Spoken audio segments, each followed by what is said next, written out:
एक बार एक बंदा जूता खरीदने के लिए किसी शॉप पे गया। उसे 7 नंबर का जूता खरीदना था और उसे उस शॉप पे एक जूता पसंद भी आ गया। लेकिन जैसे वो काउंटर पे पेमेंट करने के लिए गया, उसे पता लगा कि वो वॉलेट तो घर पे ही भूल गया है। फिर उसने शॉपकीपर से रिक्वेस्ट किया कि आप मुझे जूते दे दो, अगले दिन आके मैं पेमेंट कर दूंगा। थोड़ा सा हेजिटेशन उस शॉपकीपर को फील हो रहा था उधार देते हुए, लेकिन फिर भी उसने जूते पैक किए और ग्राहक को दे दिए। अगले दिन वही ग्राहक वापस से उस शॉप पर आता है और कहता है कि दोनों में से एक जूता 6 नंबर का है, प्लीज आप उसे चेंज कर दो। तो ग्राहक ने माफी मांगते हुए 6 नंबर का जूता चेंज करके उसे 7 नंबर का दे दिया। उस दिन ग्राहक वॉलेट लेके आया था और उसने पेमेंट भी कर दी। अब आप ये देखिए कि दुकानदार ने कितना समझदारी से काम किया, ना उसने जूते खोए ना कस्टमर। इसे कहते हैं प्रेजेंस ऑफ माइंड। गाइस, आपको ये सुन के कैसा लगा कमेंट सेक्शन में जरूर लिखिएगा। गाइस, क्या आपको पता है कि हमारे इंडिया में नेशनल लॉ डे यानी कि राष्ट्रीय कानून दिवस कब बनाया जाता है? वो बनाया जाता है हर साल 26 नवंबर को। तो आज मैं इसकी बात क्यों कर रहा हूं?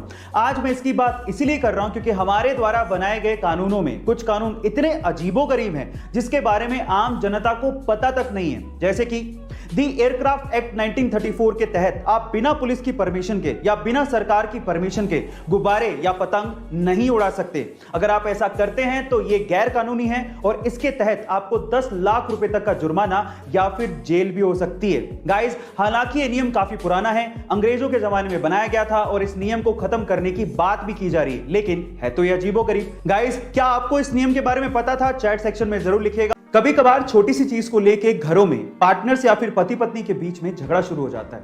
हमारे ओपिनियंस मैच नहीं करते और इसीलिए हम लोग आर्ग्यूमेंट करना शुरू कर देते हैं और सेल्फ कंट्रोल ना होने की वजह से स्थिति बद से बदतर होती चली जाती है। और अगर आप ऐसी सिचुएशन से बचना चाहते हैं तो सबसे पहले जैसे ही आपको महसूस हो कि आर्ग्यूमेंट या झगड़ा शुरू होने वाला है, अपने आप को 10 मिनट के लिए उस सिचुएशन से दूर कर लीजिए और कम से कम 10 मिनट तक आप किसी भी बात का जवाब ना दीजिए और हो सके तो बाथरूम जाइए और उस हाथ से ब्रश कीजिए जनरली जिस हाथ से आप ब्रश नहीं करते हैं, जिससे आपका दिमाग उस प्रॉब्लम को एक नए सिरे से सोचेगा और हो सकता है कि आपको सॉल्यूशन भी मिल जाए और आपका इससे सेल्फ कंट्रोल भी बढ़ना शुरू हो जाएगा। गाइस, एक बार आजमा के देखिए, ये मेरा ट्रिक है। आपको ये जान के कैसा लगा चैट सेक्शन में जरूर लिखिएगा। गाइस, आपको क्या लगता है कि 9 साल की छोटी सी उम्र का बच्चा अपनी पढ़ाई में कौन सी क्लास तक पहुंचा होगा?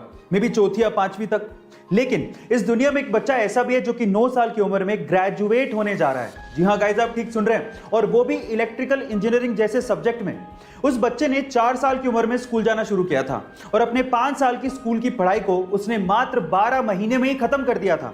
और जब उसने इलेक्ट्रिकल इंजीनियरिंग में दाखिला लिया तो उसने 3 साल के ग्रेजुएशन कोर्स को मात्र 9 महीने में ही खत्म कर लिया।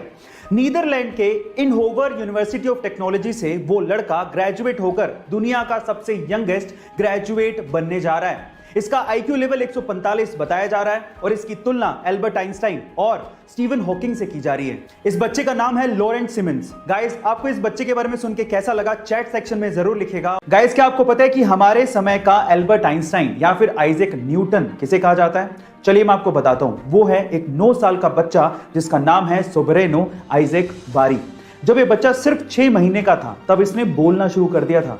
जब ये 2 साल का था तब ये फिजिक्स, केमिस्ट्री और मैथमेटिक्स की प्रॉब्लम सोल्व किया करता था। और आज जब ये सिर्फ 9 साल का है तब ये दुनिया का सबसे यंगेस्ट प्रोफेसर है जो कि दुनिया की बहुत सी यूनिवर्सिटीज में फिजिक्स के लेक्चर लिया करता है। इसने खुद ने एक बुक भी लिखी है जिसका नाम है द लव।